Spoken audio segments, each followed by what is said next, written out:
immediately bump into gay cowboy dog who wants us to have a sled race to prove which one is stronger. Who am I, Balto? Pull your own damn sled.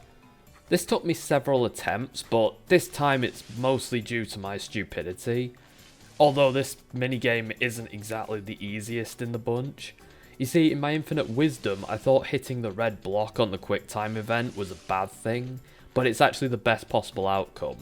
I would be harsher on myself, but red usually means bad. I feel like yellow or green would have been a better pick, if I'm honest. But yeah, I win the sled race. By the way, fuck whoever makes you watch the 8-year-long cutscene between you losing and having to watch the gay cowboy dog do his "your winner" pose, and then have you jump through a load of hoops in order to get another shot. Just give me a retry button, damn it. Gordon rewards us with a lie that Jeremy is looking for me and that he's in the snow village now. Jeremy is looking for me, but he's not in the snow village. He's back in Pupsville. My soulful dancing is gonna make you groove. Yeah, I won't argue with that.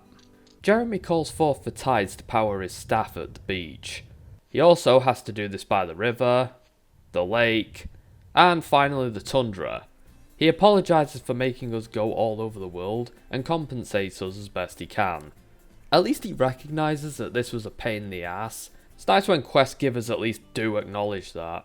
And it's not just in a haha we wasted your time kind of way either. We go to the frozen lake where we're too heavy to cross it, so we have to follow a penguin as he leads us across. He goes especially fast, so it's vital that we keep up. So of course I don't. Oops. I finally make it. Huzzah! Huzzah! Huzzah! There's a couple of quest items on the side of the lake, and you can contribute a decent amount to your 100 smells. We get our roaming country singer dog who has a bit of a dilemma. Dude can't sing. Daisy, Daisy, da da da da da. No, not that way. He just can't physically sing because of his sore throat. Well, it just so happens that I'm carrying throat drops. Never thought I'd be in a position where I was dealing drugs to a musician. I guess all roads just lead to this in the end. We return to Master Tao, who tells me that I need to go out and find the first book of the Sniff Master. That shouldn't be too hard, I guess? I found it on the other side of that frozen lake. It was a pain in the ass to find, but I managed it. The next task is to find the second book of the Sniff Master. Are you fucking kidding me? Why didn't you tell me where both books were? So that I could just find them both. Why did you send me to get one, bring it back, and then go, oh, there's a second part, go out and find that? If you just told me what I was looking for, I would have found it myself. Jesus Christ. We get back to the Ankh tree and find that it's grown a lot. I kind of like this as a progression system. It's kind of wholesome and you know where you stand as far as game progression actually goes. He says that the tree has powers and it's not an ordinary tree. But I don't quite understand how he's only just worked this out when it's from his world. This is genuinely a surprise to him. It's like me going to another world and planting an apple tree and then being like, oh, I get it. This apple tree produces apples. Like, did Patazi not pay any attention to his own world for the possible centuries that he's lived there before this point? Well, he uprooted some of these. Did he not pay attention to what he was digging up? I guess not, that's why he dug them up, but still, you'd think he would have detected something off of them. I get some more letters. My brat brother is sick, but I'm fairly sure that this is a grift so that he can guilt me into sending him some swordfish. I'm not biting until Dr. Poten sends me a page from the medical journal he read that said that swordfish especially cures this illness. I sent my brother my iconic hat because he wanted it as a birthday present. I actually thought this was something that happened earlier in the game, but seemingly I Mandela affected myself. We meet this husky called Will, another one of the victory dogs who wants to race us. This race minigame just has you sprint around like you normally would. There's not really that much to it. Get fucked, yeah! My reward is progress in this quest line, but also to be told that in order to advance any further in it, I'll need to access the dry canyon. You know, the bit past that awful sinkhole from earlier. We meet this dog called Sair who has a solution to our sinkhole problem. We help him and find out that he's like the sand version of Jeremy the wizard who controls the weather from earlier. Maybe together they could make a Mortal Kombat game. I do like that the cutscene shows Gwen running off, but then the next dialogue thing shows her snapping back to the wizard to talk to him. And now we enter hell. Yay, we're all going to hell! Death Valley. Abandon all hope ye who enter here territory. Everything here wants you fucking dead. There's vultures and snakes everywhere, and they are especially proactive about getting you if you show up. But the worst of all is the bison. You see, at some point in our life, we, as individuals, made a choice. And that choice made the bison so enraged that he vowed to destroy us on sight. He will charge at you from the other side of the perceived world and will harass you until you drop dead. His honour will not be satisfied until you cry out in despair for daring to exist after your trespass against him. So what choice did we make that gave him this vendetta? How did we make him feel so vindicated in finding us and destroying us at first opportunity? Well, the answer to that is, we were fucking born. I swear to Christ, this bison is just an asshole. He runs straight at you and will not leave you alone. He has the highest aggro range of anything in the game, possibly of any game I've ever played in my life. So sneaking up on him is near impossible, and any damage that you do to him is temporary at best. I reloaded this part because this is bullshit, no pun intended, and this stupid fucking bison killed me so many times, more so than anything else in the game combined. It also doesn't help that a lot of quests require you to faff around trying to find sweet spots for sniffing, whilst this monstrosity is trying to murder you. I talked to this guy, Wilbur. He's particularly interested in the Star Festival. Now, this festival is actually really important to the plot, but it's not brought up again until like 5 hours after this. By the time it was, I barely remembered that anyone even talked about it before it was brought up.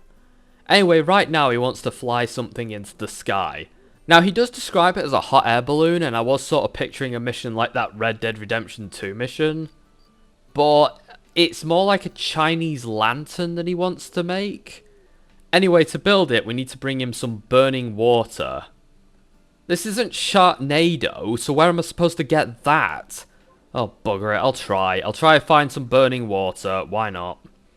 I got an adorable letter from my brother because he got the hat that I sent him. We go back to Peter, who wants to declare his love for Amalia and give her a special hibiscus flower.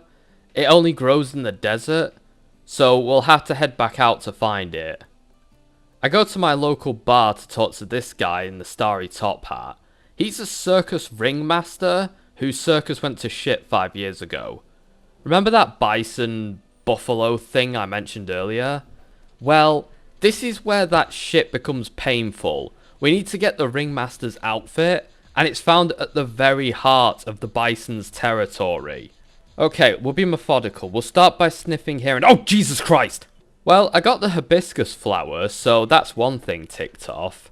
So, here's me attempting to get the suit. In order to do it, I needed to work out exactly where it was in the short amount of time that I had to live, or at the very least make some progress in narrowing it down. The best comparison that I can think of is Peter Capaldi in Heaven Sent. That's basically where I'm at now. Just punching a wall and dying on loop. It's just painful and frustrating. Oh my god, I have it! It only took me 13 minutes, but I finally got it! We go to see Peter, who instantly gets friend-zoned. In fact, he doesn't even get friend-zoned. He gets an offer of maybe you can work your way up to the friend zone if you work for it. Damn, Amalia, that's brutal. Fucking brutal. I approve. I bring Wilbur his burning water and he builds a Mysterio helmet that he launches into space. It explodes and sets the whole village on fire, which gets us into trouble with the mayor. Oops. You know, one day science will forget you, Mr. Mayor. Whereas it'll look to us as gods. Just you wait. I return the ringmaster's outfit to him and he mentions that he'd like a bear to work with. There's apparently a tamed bear out there that we can just lure out with honey like he's Winnie the Pooh. We go to the dry village where this Doberman is waiting for us.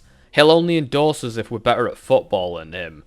So this has just basically become Animal Soccer World. Great, just great, I really wanted to live that. Well, my match day reflexes came back to me and I won the day. Huzzah! Huzzah! I beat him and he says that he'll endorse me. This makes me leader of the Victory Dogs at this point. I just need to get it formalised. Maybe get some business cards. Update my LinkedIn, you know, the usual. Patazzi asked me if I'm ready to move on, because I'm apparently going to move the story forward or something. Admittedly, I have no idea what he's talking about. The world doesn't change when you start moving the plot forward, and quests don't get cut off. This is usually the kind of warning you get when you're about to move from one place to another and can't go back, or characters and quests move around and you can't complete them in the next instance. But that isn't the case here. So I have no idea why my little Patapon friend here is talking like this. We find Kuma from Tekken, who is apparently starving to death. So we feed him and promise to save him from starvation by giving him a job, in which he'll basically perform in front of a crowd to avoid starvation. There's just no way that you can do circuses without making them exploitative, is there? We go to the snow village and talk to Santa Dog. He's hungry and wants special grapes, which I just so happen to have. So after doing so much with Henry the Santa Dog, he gives you a painting. This painting is meant to be a reward, but it's more like a cursed object that you regret ever putting your hands on. Case in point, hands. This guy starts off like any other character. He's an artist and wants colours to inspire him to paint. Sounds borderline wholesome. But then he decides that he wants that painting that Henry gave to you. Because Henry is his idol and he wants to cherish it. He offers you $1 for it. No, I'm not kidding. He also insults you and says that you shouldn't have the painting because you're too stupid to appreciate it. Which is just the icing on this cake. Like, when you offer a bargain, offer a crap price, then tell the person that they're stupid. Oh, great master, teach me your ways. When you refuse the offer, like any sane person would, he apparently comes back with a better offer. But at this point, it wasn't about the money, it was the principle of the thing. I'm not giving this painting to this stupid asshole after he wastes my time with pointless side quests, offers me chump change and then insults me. Get fucked, man.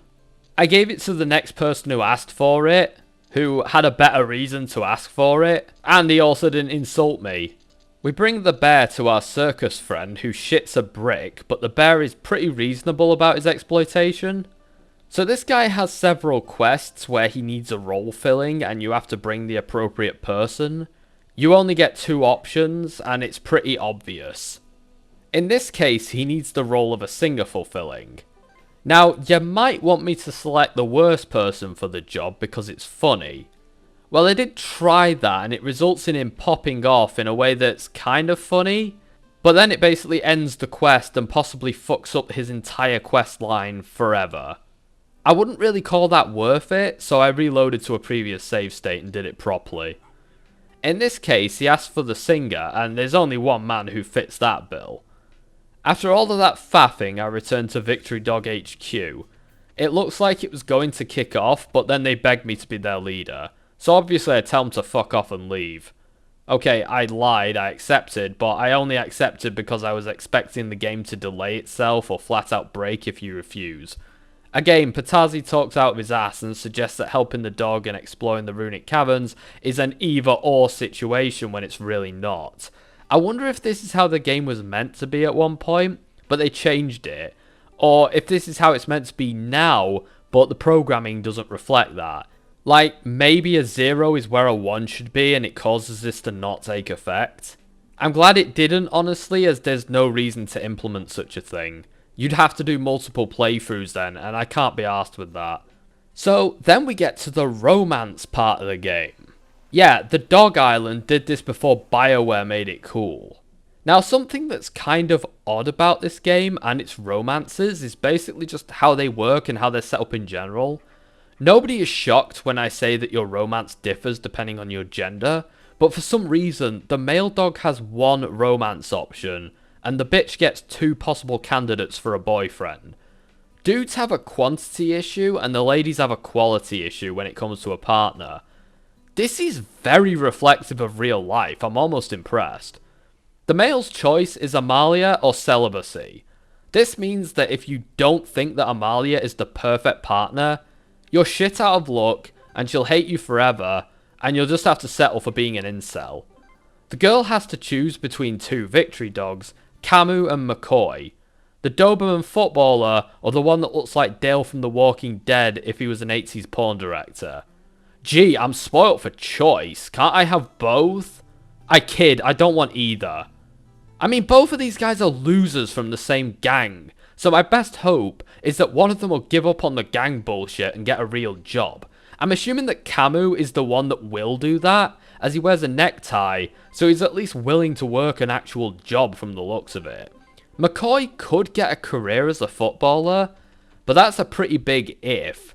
And what's he going to do if he doesn't? Become a PE teacher and bully kids?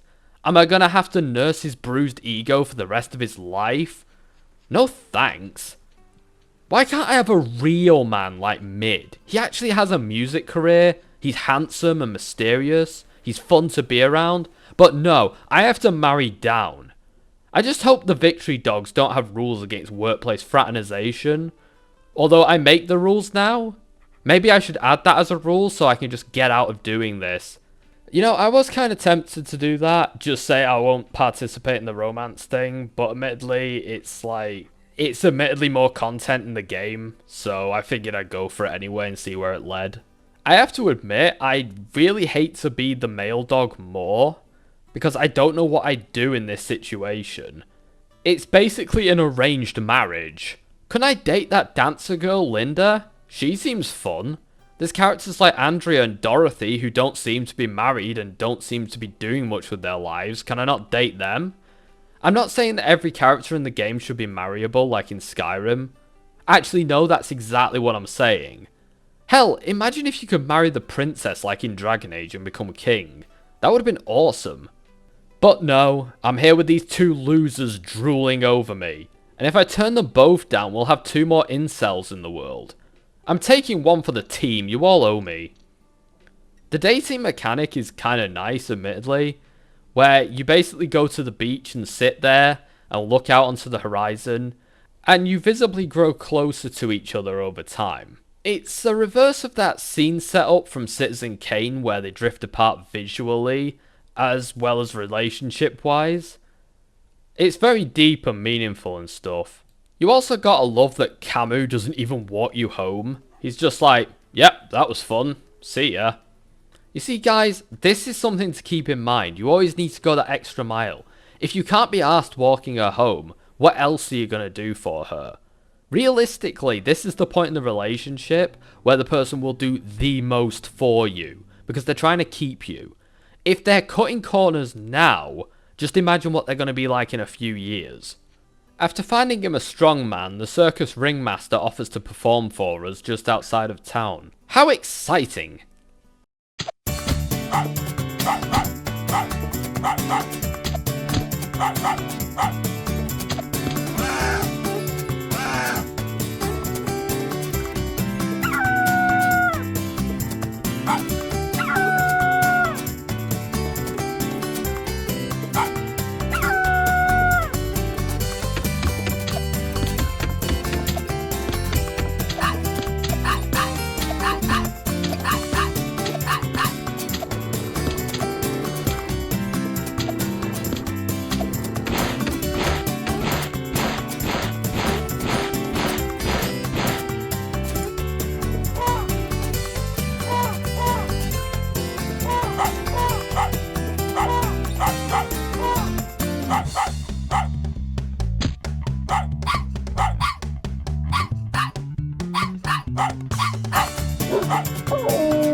Jesus, everyone looks so fucking miserable. Mission accomplished, I guess. Anyway, the ringmaster got his circus back and he's happy about that, so something can be taken from this. These guys have jobs, which is good for them, I guess. The chef at the local restaurants asked me if I'll give him Henry's painting so that his customers can enjoy it whilst eating at his restaurant, which seems like a more worthwhile cause than Mr. "Give me the painting because you're stupid." Anyway, we make a shocking discovery and a deep revelation at this point in the game. I'm really stupid. Like, I'm actually very fucking stupid, and I'm humbled at how profoundly stupid I am. Because it was at this point that after balancing my money to make sure that I could travel and buy items for an entire game, I remembered that collectors exist. When you find fruits and vegetables in the world, you can collect them, and they pay you for any duplicates. Jesus Christ, are you kidding me? But don't worry, I missed an even bigger money-making opportunity that I've also forgotten about, and we'll get to that later. I find this guy's hat for him in the rune caverns, and he informs me that the statue in there needs a Sniffmaster trinket in order to open. I see. Why the hell was I going around looking for books when this is way more important for my quest? I return to my master again, who says that we need to collect the Sniffmaster medal. Yeah, no shit we need to collect the Sniffmaster medal, why didn't I have it earlier? So, the second Sniffmaster book was behind one of the houses in the rune village. Mate, are you taking the piss? Could you not have pointed that out the last time I was out there? Next, I need to explore some ruins, just ahead of the rune canyon. So yeah, this is going to become Indiana Bones very quickly. It's a deadly danger dungeon full of traps that I need to avoid, as well as dangerous creatures. Amazing. So we go back to my ankh tree, which is fully grown at this point. It's just kind of occurred to me that we didn't get planning permission to plant this thing. The mayor might just decide to chop it down at any point. Anyway, Patazi says that he's going to stick with me despite finishing the ankh tree, as he'd be a bit of a dick if he left now. In order to get to the Temple of Puzzles, we need to get through a place that I like to call the Valley of Certain Definite Inescapable Death. You might ask why this is, in particular, the Valley of Death. Ah! Okay, good, I made it. Well, I am worthy and the temple lets me in. I immediately noticed that the temple has really relaxing and calm music.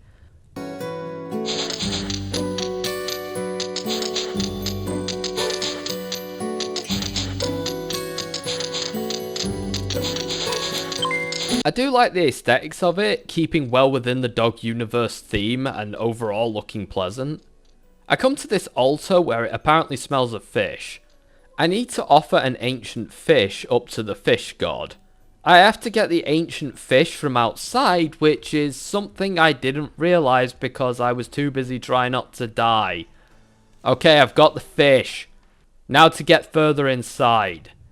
So, this part, in my personal opinion, is the hardest part of the temple, because you have to sniff out your objective, but there's a lot of time where you sniff into a dead end, and the game insists that what you're looking for can be found further on. But there's a wall in the way. Well, I pulled it off. It wasn't easy, even with a walkthrough, but at least it was one of those things that can be solved with enough time and patience. After finding the silver and gold dog statues and placing them on the respective pedestals, the door opens up. I swear that the way that some of this stuff looks and animates, it really reminds me of Ico.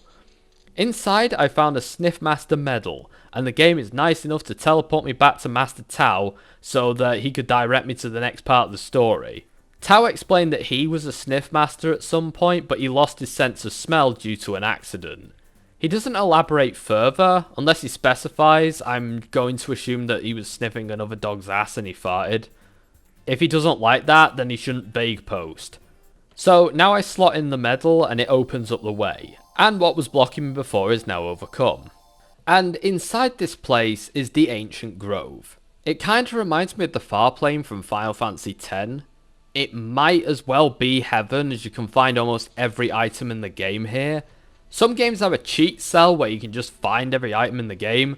You can usually only reach it by using cheat codes or sometimes a very clever exploit, but Dog Island just makes it part of the story. We need to find the ancient flower, although its scent is kind of unknown to us, so we need to sort of weed it out. No pun intended. So we find one, but it kind of looks like shit. Turns out it's not supposed to look like a bell sprout with brain damage, but it's actually dying. There's like one in the world and it's dying. Fantastic. Fucking fantastic. Patazi suggests that we should take it to the Ant Queen, who will hopefully be able to revive it, or tell us how to revive it, or something. Anything. I really need something right now. Before that, I stop at Tao's dojo. Remember how I said that I was really stupid before for not knowing about collectors? Well, I completely forgot that my trainer pays me money every time I discover new scents. And I have a backlog of several dozen woofs.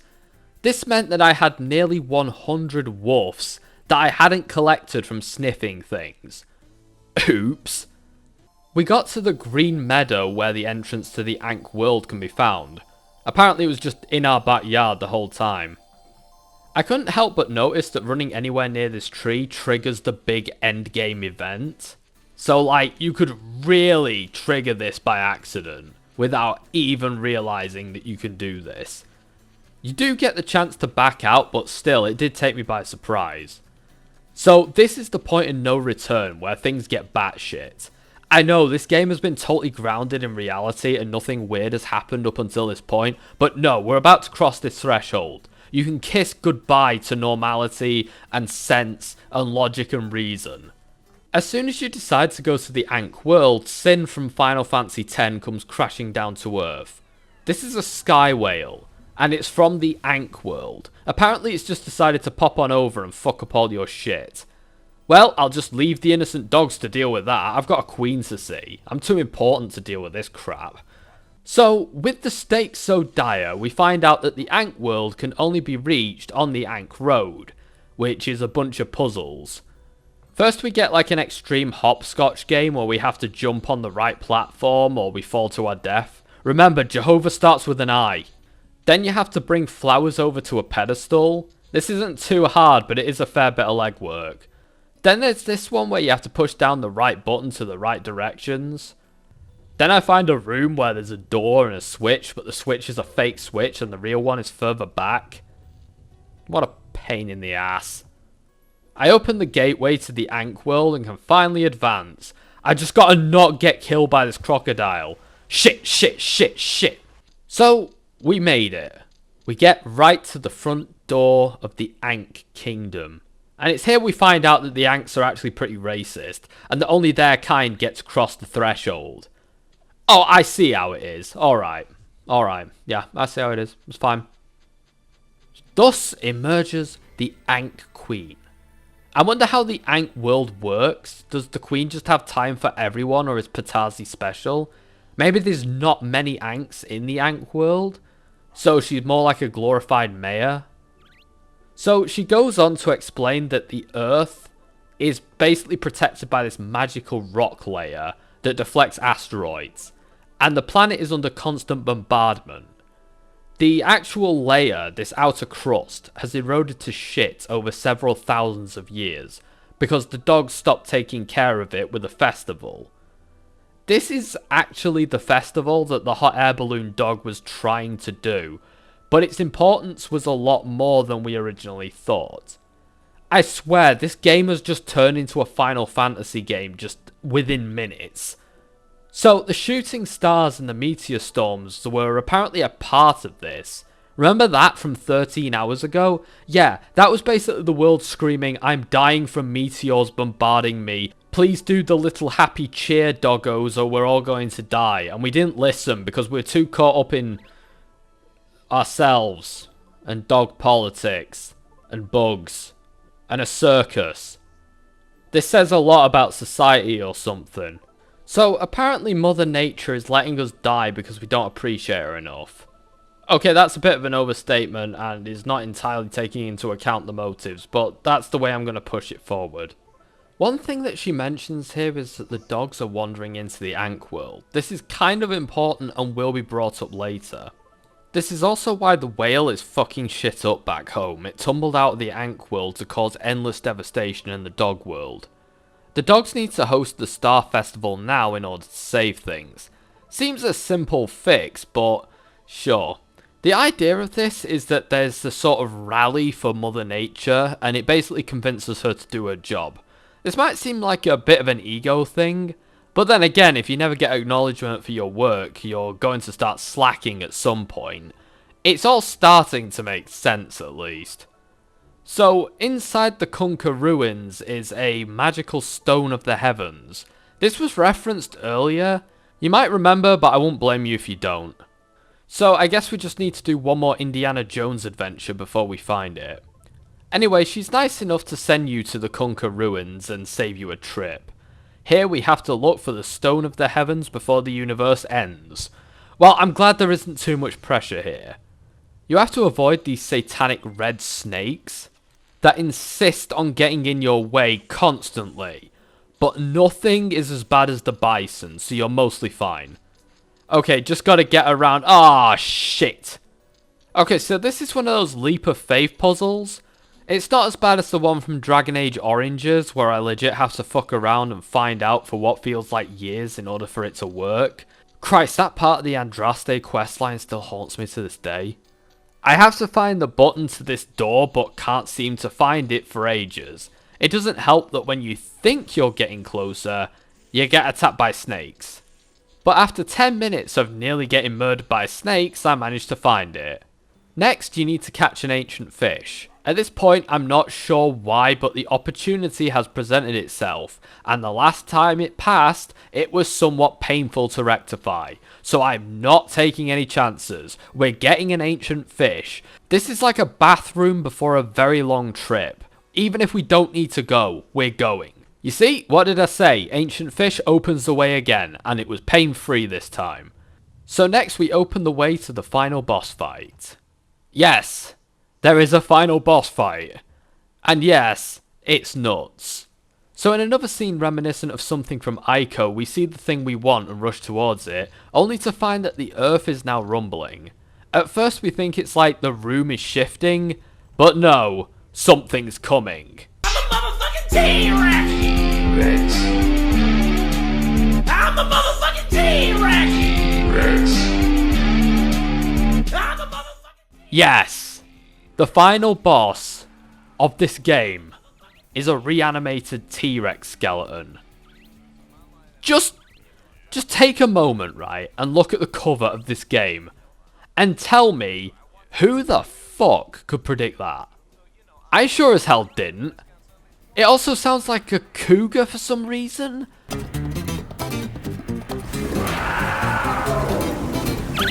I can't quite tell, but I swear it's basically got a cougar's growl. Patasi identifies him as that guy that was created to protect the Heaven's Stone, who was left alone in this ruin to die and keep functioning as an abomination, forever doomed to roam the earth. I'm sorry, but these Anks are just fucked. Why is it that they make the Greek gods look like well-adjusted people? Be careful, he's a lot stronger than you think. Oh, is he? Is he actually? I was expecting Tyrannosaurus Rex to be a fucking pushover. Thanks for the heads up, Patasi. Anyway, Theodore Rex here is insane and violently angry, and is one of the most powerful land creatures to ever walk the earth. And since he can't murder his creator, he'll settle for murdering us instead. Thanks, Ant Queen. Thank you so much for dropping me in this and failing to mention this part of your fuck up. You thought it would just be a nice surprise. So, for this boss fight, you have to sniff out and push the right button in order to damage and eventually defeat the T-Rex. You also have to push it at the right time or it has no effect. There's a lot of pressure, as you can imagine, which is pretty fitting for a scene where you fight a T-Rex and are severely disadvantaged.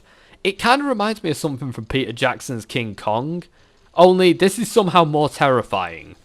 You kill it, but psych, he just gets back up again. There's a secret button in the middle of the room that kills him for realsies. You have to step on that, and he's dead. No, Patasi, the poor guy just wanted to die because he's probably been alive for eons, and there's no promise that he'll ever get eternal rest, thanks to you and your necromancy. So, we get the stone, and I don't know. we become Heaven's Ward or something. We howl at the stone using our sniffing powers and it comes to life. I don't question it, it just works. Then the temple starts to collapse because we took the stone of the heavens. But wait a minute, what? I thought we were supposed to take the stone of the heavens every year to fill up the hot air balloon with its power to feed the crust. Do we have to build a new temple every year?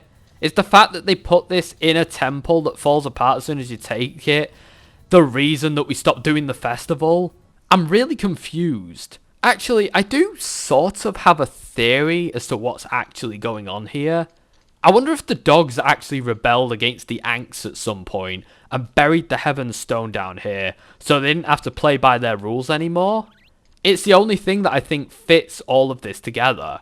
Given how insane and evil the Anks seemingly are, I mean they've demonstrated themselves to be this several times, I wonder if their relationship with dogs was as pleasant as they made it out to be. We escape via the rickety minecart. This is the last bit of major interactivity in the game. You have to hit a direction as you see it. This is actually pretty easy, but my controller isn't configured properly, so even though I got it right, it fucked up on several of these. We make it back to the village where the mayor is here to greet us. We try to explain what's going on, but he doesn't get it because he's a stupid normie.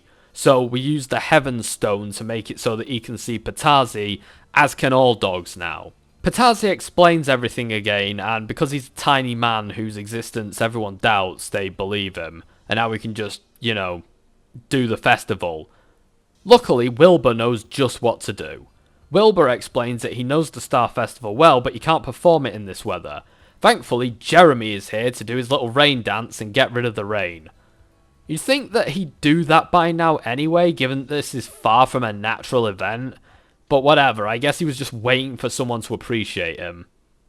By the way, I love that he has to remind us again that his name is Jeremy, and reminds us of what he does, because he's likely self-conscious that we've forgotten his existence by now. The weatherman he coming to your town. So, they have their little festival, where they send their hot air balloons up into the sky, and this saves the world from annihilation. Good job team, we did it. It even sent the whale back to Ankland, and it brought the legendary flower back to life. The next morning, the captain says he'll take me home with my legendary flower. You can take the time here to talk to the village residents and say your goodbyes. Yi Lu wants to train under you as your apprentice, because you're better at the whole sniff master shtick than he is. Boris says he'll always provide his service to me. He later went on to found Uber. McCoy reveals that he's not over you yet and pants at you like a creep. And my loser boyfriend Camus threatens to come and see me. This reminded me to change my name and move house within the next 6 months. Finally there's Patazi, who promises to be friends forever.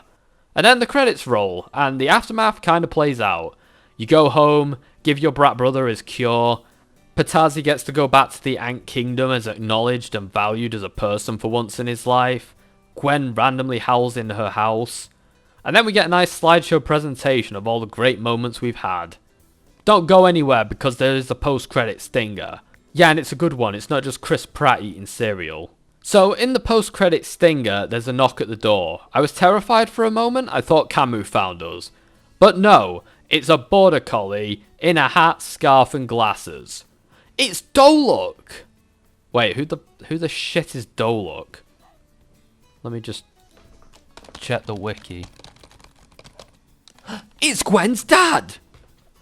So, he explains that whilst he was looking for the legendary flower, he got lost in a faraway land, and got injured and almost died. That's when he was saved by a kindly benefactor. Patazi! It seems that Doluk was one of the dogs that fell into the Ant world, and after the barriers fixed between the dog world and the Ant world, they were able to send him back. Or maybe they could have always done this, but decided that they needed a hostage to ensure my cooperation. I don't know. Anyway, we got him back now, and that's what matters, right? Well, anyway, that's the end of the Dog Island. I'm not even sure what I can say about this game that I haven't said thus far, but this was a really enjoyable treat of a game. There's definitely more involved games out there, but few if any of them have the spirit and passion behind them that this game conveys. I really did love every minute of the Dog Island, not even trying to guess what it would throw at me next because it's a futile effort. It's honestly the kind of game I wanted to find when I first started making Curiosity's Sake episodes, and honestly, it feels like one hell of a game to fall into my lap, as I've been sort of re-evaluating the kind of games that I want to play for the show, and this is just perfect in almost every way for that. The game is a bit of a long haul, but I don't really consider that time to be wasted, and it does have a few slight issues with it here and there, but overall, this game is very well designed and it just has a really nice, pleasant feel to it. It's definitely what I'd call a feel-good game. If you ever just are depressed, I just recommend playing this. There's just so much about it that can make someone happy, and confused, and probably a bit angry, but in a good way. Because you might as well get angry at a giant bison instead of other things that you can't defeat. Anyway, that's that. Join me next time for the Halloween episode. Assuming that this comes out before the Halloween episode. I'm kind of working on them both side by side. I always think of you and I'll try to cross the emerald ocean. As long as the stars are guiding me, I don't know how much time I need. It's a miracle that we could find each other in this world. Don't know how far it is to get there, but we know we're always happy, 'cause we're flying to look for a dream together.